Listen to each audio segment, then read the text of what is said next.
Hello, my good people. Lion Spirit talking to you again.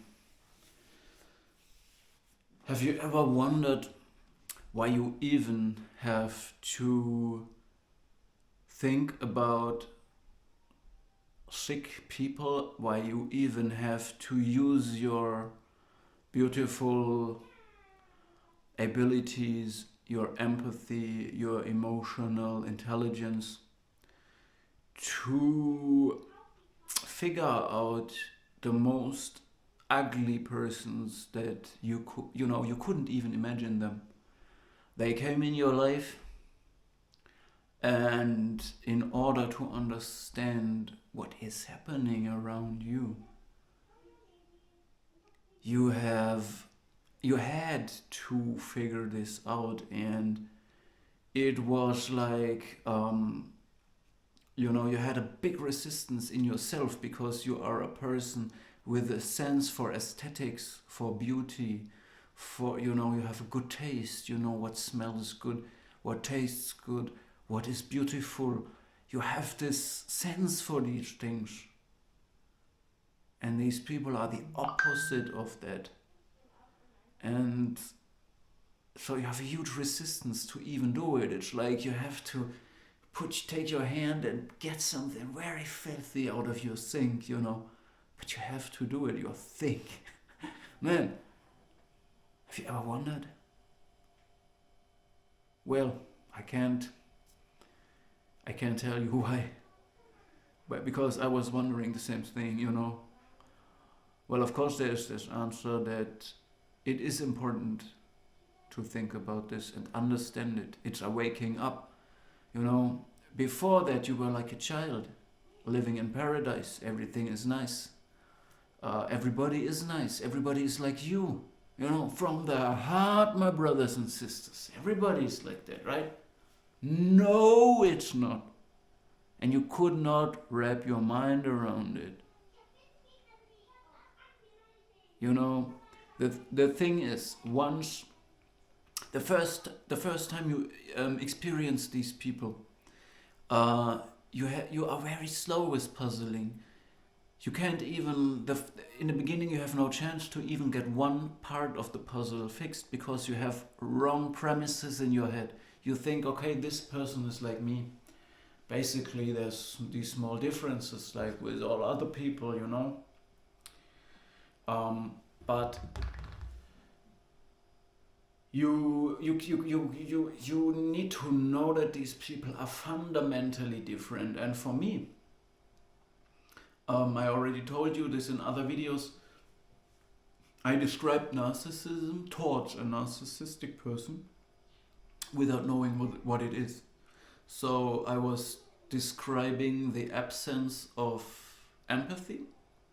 I also already described that this might be because the person went through past traumas, and the result is that this person must look fundamentally different than me in the inside. And I did not know anything, I was just concerned and only thinking and only interested in the healthy part of psychology, so to say. So psychology is interesting, of course, like astronomy, knowing the world, knowing myself, knowing what's happening outside, what's happening inside, how is the connection, this stuff. And I never wanted to really say, I don't have to understand psychopaths. I don't have to understand sick people. I thought so. But when they make their way in your life, when they start to feast of you, when you figure them out, you know that they are actually pitiful creatures. But this does not entitle them to do anything. And this is what they think, We came short as childs, we are victims. This is how they perceive life. They made the ultimate sacrifice. They gave away their authentic self. And how they live, it must be a torture, because they are abyssal creatures. They are empty. They are always almost there. So they are almost constantly, so they are constantly drowning. They are near death constantly because they are almost satisfied. They are almost having an authentic experience. They are almost happy. They are almost there. They have a glance of it. You know, they are constantly below the surface of the real life. But they cannot really, they can't get there, but they are almost there all the time. And this is terrible for them, right? You know, and this is why they think, okay, I have sacrificed the real thing. I have sacrificed life itself. But now I do anything necessary to get anything I want. This is why they are reckless, why they are having no virtues. They have sacrificed all this. They have no virtues, they have no shame. You know, for a normal person, a healthy person, how we learned it. We're well educated. Our parents taught us how to act, you know, and we have this authentic self. We can admire other people without being envious on them. We have, you know, so many things. Self-love, love for others. We can admire others. We can cry for others. We can cry tears of joy, you know. And yeah, and the narcissist, he sacrificed these abilities. He gave it away, the real thing, you know what I'm saying? And this is why he feels entitled to do anything from now on and take it from the people who have it. But this is just in their mind, you know. But you have to understand this, that they are kind of dead people, dead men, dead women walking, and there is no reality for them. Reality is an external world where other living creatures exist, and we meet in reality. We communicate within reality. The narcissist introjects everything. Anything that happens to a narcissist happens within the narcissist. He has, within himself, he has pictures of the people, and the people are objects. He makes objects from them. Any person the narcissist knows of his presence or of his past, they are pictures inside him, dead pictures. There is no life within the narcissist. This is what perfectly explains, you know, this is perfectly explaining his behavior. Once you do not know anything about the narcissist, when you are naive, when you're still living in paradise, but the people start gathering around you. At this time, you know, I kind of lost it. Wait, I need more coffee, probably. You know, when you don't know anything about the narcissist and they start gathering around you, that you will be, one of the key experiences for you will be confusion. And you will use a lot of mind energy, your empathy, your emotional intelligence to figure these people out because they all the time confuse you. And this is that wrong premise that you have. You think, all right, person is like me probably, but so, and I try to make sense of that behavior. But when you know everything about them, you have this information, this is narcissism, lack of empathy, they have introject, you know, they introject all the people around them, they are objects, this is why they treat you like an object. They have, you know, depending on what kind of narcissist it is, they might have manipulation tactics by communicating with you. When they are an overt narcissist, then there are the somatic narcissist, the cerebral narcissist, and then you have all that, let me say, tools, or all the tools to understand. And it is easy then to understand the narcissist. They don't confuse you anymore, because they are more simple than you thought. They are more straightforward than you thought, you know. Um, yeah, and this is why you have to find the right dose of understanding them, because yes, it is important to understand them, to protect yourself, to grow, to, yes, you are out of paradise now because you know these people exist out there, yes, but this is not the end, you know, this is the beginning of the next stage of the new era.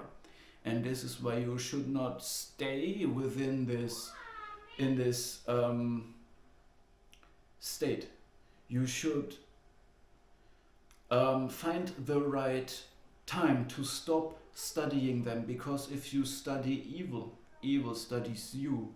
If you gaze into the abyss will gaze back to you. It is also a certified therapist that is acting with communicating therapy with people with severe problems all the time. These people have to go in therapy themselves in order to be mirrored, reflected, to stay sane, you could say, right?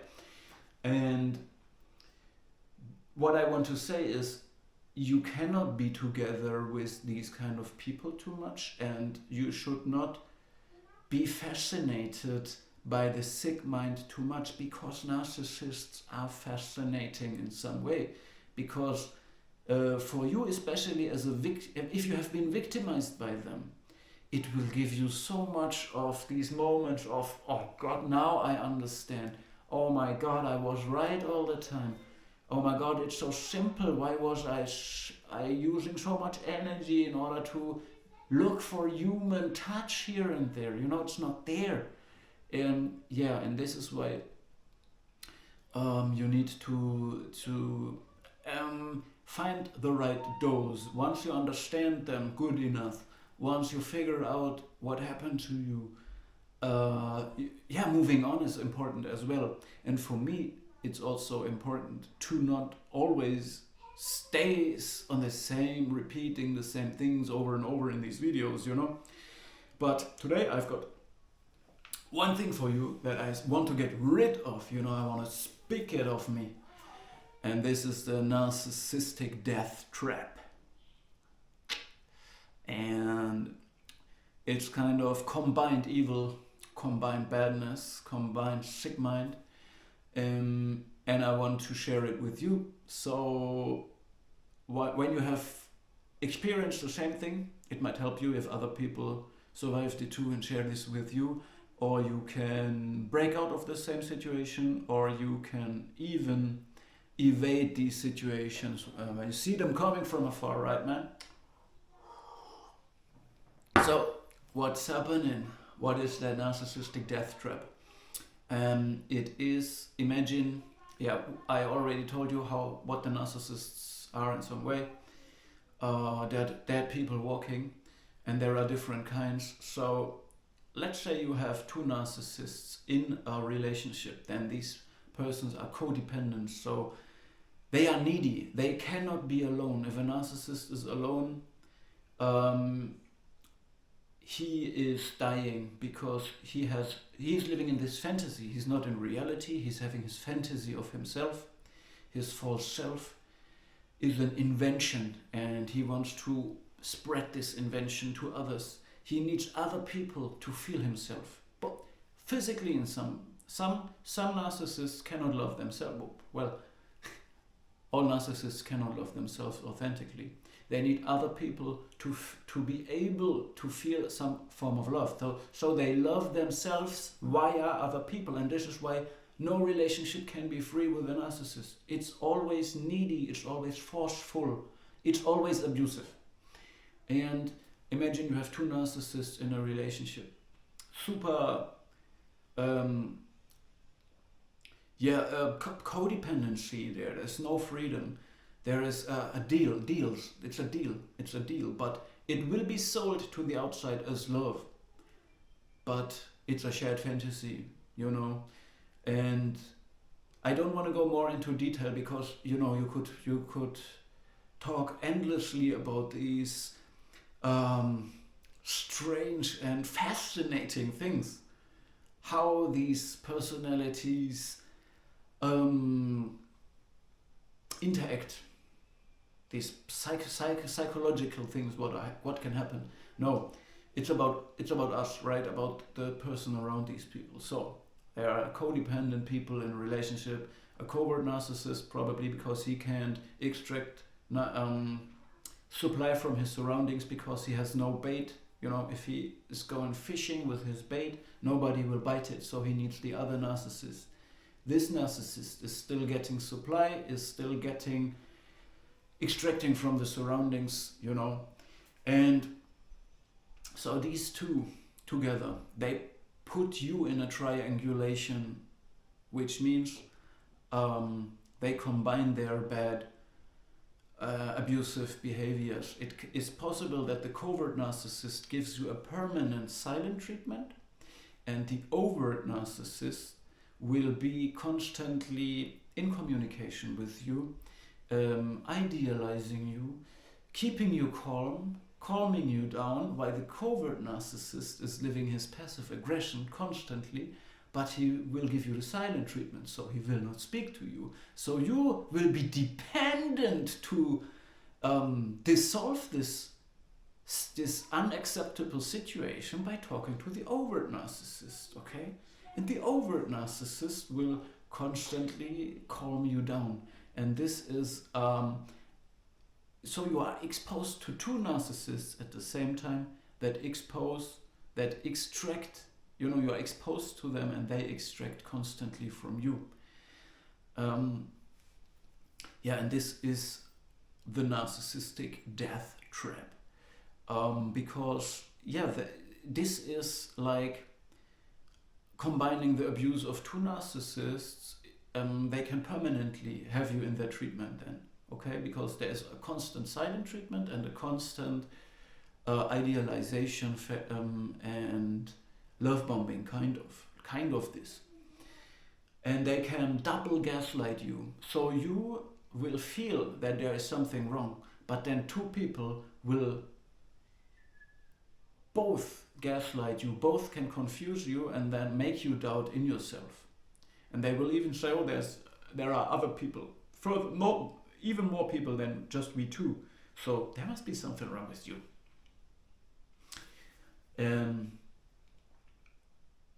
Yes. So another thing that you can observe when they give you this treatment is that with a healthy person, a normal person, you will be proud of achievements. You have set a goal, you went through pain, frustration, you put in hard work, and then you reach that goal, and it makes you feel good, it gives you energy, it gives you libido, it gives you satisfaction. In this case, the narcissists, they decay these things, they absorb these things, they digest these things. So they take pride in destroying these things. If there is an empath that has built up achievements, things that he worked for, the narcissists will be proud of destroying these things that a lot of people of the social environment admired and were happy that this exists. The narcissists will take pride in destroying them. They will say, wow, I didn't think I would be able to destroy this. I'm so proud of this. And they will get kind of in a blood rush, like hyenas or vultures would get when they have a carcass and there's blood there, and they narcissists get in this excitement whenever they activate the trauma of another person, the weak point of another person. There you will see a smile going over their faces. And the same persons, they will participate in violent free communication seminars. They're running under camouflage. They will say, I am doing violent free communication. while abusing people, using their voice. You know, they also train you and manipulate you to make it even more easy to get there.